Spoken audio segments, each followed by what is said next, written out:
Thank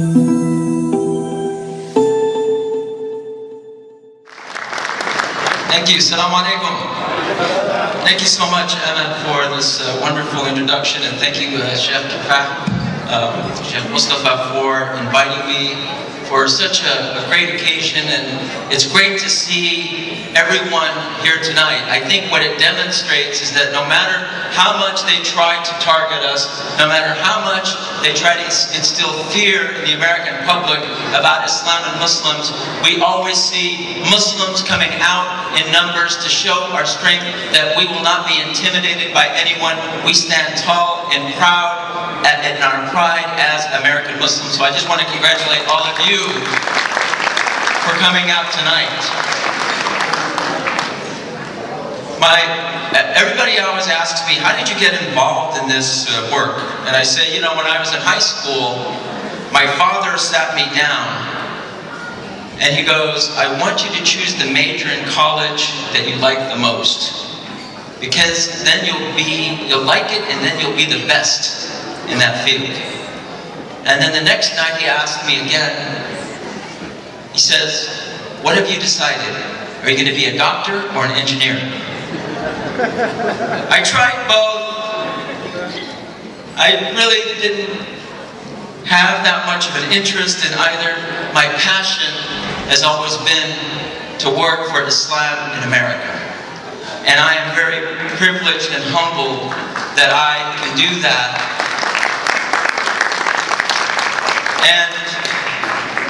And to do it really with pride. And when I see young people, and I want to congratulate you again, when I go to mosques, sometimes I see people who are 50 and over or 5 and under. When I see young people, teenagers, people in their 20s, taking the Quran so seriously to their hearts, making it a part of our culture and our life, I see hope for Islam in America. I see that this mosque in particular is saying we are not just working to understand the tradition, but we're working for the future of Islam in America. That is putting you on the right course. So again, I congratulate this mosque, the prayer center of Holland Park, for doing this. The theme is weaving the moral fabric of America. That fits in with an Islamic theme of standing up for the truth. We cannot do more for America than to show the truth about humanity, about Islam, about America, and from doing all that, making America a stronger country, a better country, so that Islam will get the credit for making America a better country. And that's very different from just talking about our rights. We can talk about rights all we want, but the reality is everybody wants rights. It's what we do to contribute to America that will determine the fate of Muslims in America. And when I see doctors and engineers and business people and students, that is the face of America. That is the moral fabric of America. And that is what the American Muslim community is all about. Contributing every day. And as the Quran was recited, talking about fear and grievance and grief, replace that with faith and security. That is Islam. So to help America see its own strength and diversity, to make it a stronger country, to become more secure within itself, that will establish real security for America. And that will put Muslims in a better situation. But we have this problem now of fake news. You know, people talk a lot about alternative facts, fake news. Whereas the Quran says from the beginning, A'udhu billahi minash shaitanir rajim, in Surah Al-Isra, verse number 36, وَلَا تَقْفُ مَا لَيْسَ لَكَ بِهِ عِلْمٌ إِنَّ السَّمْعَ وَالْبَصَرَ وَالْفُؤَادَ كُلُّ أُولَٰئِكَ كَانَ عَنْهُ مَسْئُولًا. Never concern thyself with baseless statements. All of your faculties, what you hear, what you see, what is in your heart, what is dear to your heart, that will all be called to account on the day of judgment. we are responsible for spreading news and information, especially if we cannot verify it. And the Quran says, verify whatever you hear, otherwise you'll regret spreading a rumor that hurts people. And even every prophet, alayhi salam, all the prophets, they were called what? Siddiqan Nabiyyan. Joseph alayhi salam, Yusuf alayhi salam, when he was referred to in the Quran, in prison, while he was in prison, what did his colleague call him? Oh, you truthful one.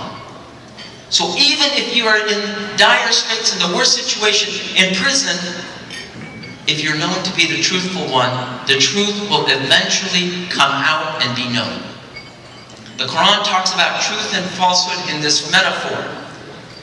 It says, falsehood is like the scum on top of water. When the water moves, the scum will leave. The truth is what benefits humanity will remain on earth. And maybe the truth is not going to be seen in our lifetime. But if we work for the truth, if we plant seeds of the truth, that is what will prevail. And the Quran also talks about this metaphor. The good word is like a good tree. It's firmly established, its roots, and the fruit is going to sustain people for as long as Allah subhanahu wa ta'ala wills. Whereas the corrupt word is like a corrupt tree, is a dead tree. It has no roots, it's not firm, it can't sustain anything. And God says He will support those firmly established with the truth. So it is our job to seek the truth, verify the truth, and uphold the truth.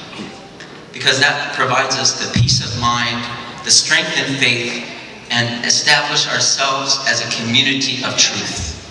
Whereas, even though we are living in some dark moments, that is when we will shine the most and stand tall and won't be intimidated by lies. Society under the rule of law, not under the rule of the iron fist with lies. That is what our mandate is. Even Gandhi, as he stood up against British imperialism, said, morality is the basis of things and truth is the basis of morality. In Surah At-Tawbah, verse 91, it says, A'udhu billahi minash shaitanir rajim. Ya ayyuhalladhina amanu ittaqullaha wa kunu ma'as sadiqin. O you who believe, if you want to attain faith, be conscious of God and be with those who are truthful, who stand for the truth. It means be with people who are truthful. As they say, you are like the friends that you hang out with. That's what I tell my sons, even though they never listen to me. But it also means that we have to establish institutions for the truth. And when the Quran says in Surah Al-Asr, وَتَوَاصَوْا بِالْحَقِّ, it means that we have to work together for the truth. Truth is not something that you just let sit alone. You have to work and practice it with other people. And when we talk about prejudice in America, it's not just saying that people are prejudiced. Oh, you are an Islamophobe, or you are a racist.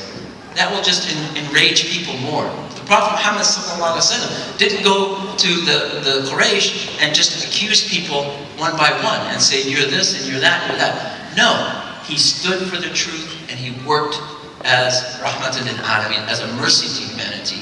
And therefore, that is how we overcome prejudice, by showing mercy and compassion, standing up for justice, and practicing the truth with others. If we share the truth with people, that will reduce prejudice in this society, inshallah. And when we understand the first pillar of Islam is the Shahada, to testify to the truth that there is no God but the one God, Allah subhanahu wa ta'ala, Muhammad is the messenger of God.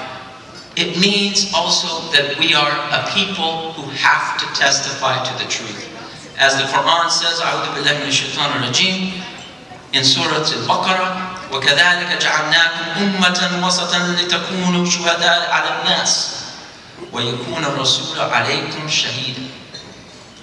You have been made to be a community of the middle way, bearing witness to the truth to all of humanity, and that the apostle might bear witness to it before you.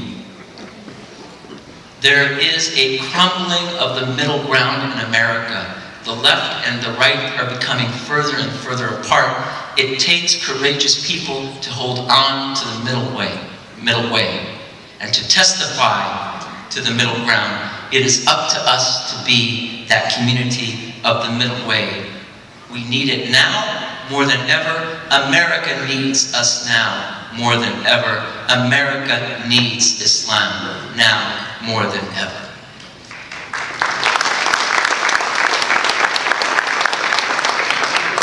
And people say, well, that's so passive, just standing up for the truth. The people of Syria are suffering so much, yet they are testifying to the truth every day. And it is the obligation of the world to help them and to give them security, to give them refuge. The people of Palestine have been suffering for now a century since the Balfour Declaration, and yet they stand every day bearing witness to the truth because of their faith, and they believe that the truth ultimately will prevail.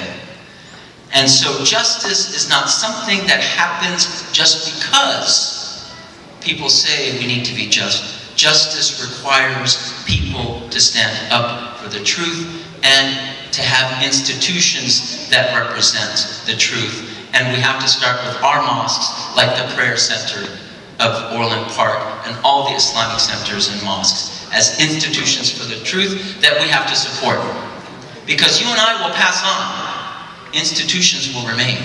You and I cannot defend the whole community and the whole society.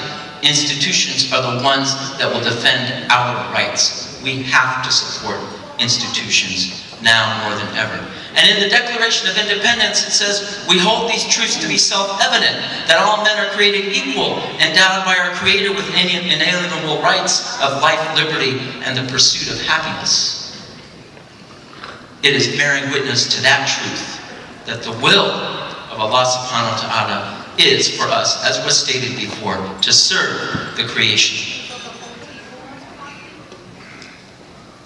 So let me close then by giving an account that the truth about Muslims will prevail, inshallah, if we tell our own stories. Instead of saying what we are not, we have to tell the story of what we are and who we are. We are among the best teachers, among the best scientists, among the best doctors, among the best business people, among the best students. That is the American Muslim community, and that is the truth, and that is what will help America become a stronger country if it acknowledges that truth.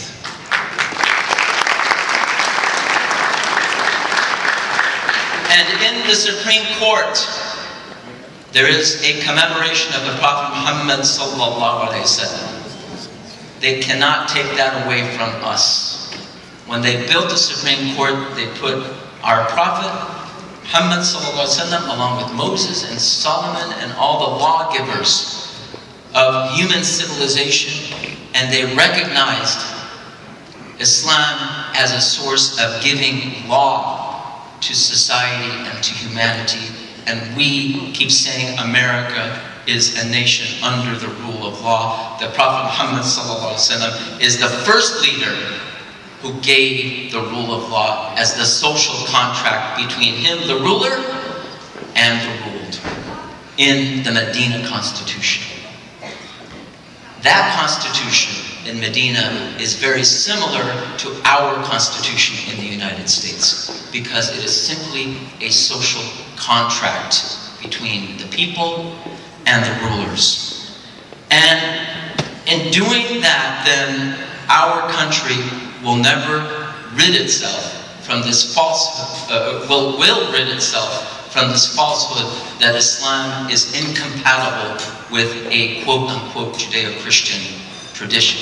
Judaism and Christianity are incomplete as a joint tradition unless we say Judeo-Christian, Islamic, it is Abrahamic. We all come from a common ancestor. We all have the same ethical values, and that will weave the moral fabric for America, of America, by all Americans, and make America a better country as a result. And finally, I know we live in difficult times, but the reality is we cannot come out stronger unless we go through difficulty. The Quran says, حَسِبَ النَّاسَ أَن يُتْرَكُوا أَن يَقُولُوا آمَنَّا وَهُمْ لَا يُفْتَنُونَ. Do you think that you will be left to take, that you will say, we believe, without taking into account that you will be tested? Of course we will be tested. And this is a test. And we understand then that even though we are in a bad situation, it's not about us. It's about America. It's about everybody. And so far, even though there is some bad coming out of the White House, our media, our judiciary, our civil society, our interfaith are holding up this democracy. Democracy is not just about elections. It is about the separation of powers and limiting the power of the authority through the people and through institutions. So good things come out of bad situations. That is what our faith is telling us. We will prevail, and we have to strive. If we only understood that this effort, extra effort that we're making is good for us, we would be accelerating even more. As the Quran says about striving, ذَلِكُمْ خَيْرٌ لَكُمْ إِن كُنْتُمْ تَعْلَمُونَ. It is the best for you if you only knew that striving is the best thing for us today. That struggling for the rights of people is the best for our moral fiber, and striving as a society is the best thing in terms of weaving the moral fabric for America and of America and by all Americans. We have the plight now of establishing Islam in America for the future. An Islam that is a vibrant, integral, an effective element of American pluralism that is enriching, that will help society see the light of justice for all people. That is not just a responsibility, brothers and sisters, that is a gift from Allah subhanahu wa ta'ala to put us in this time, in this place for our country. Thank you very much. Salam.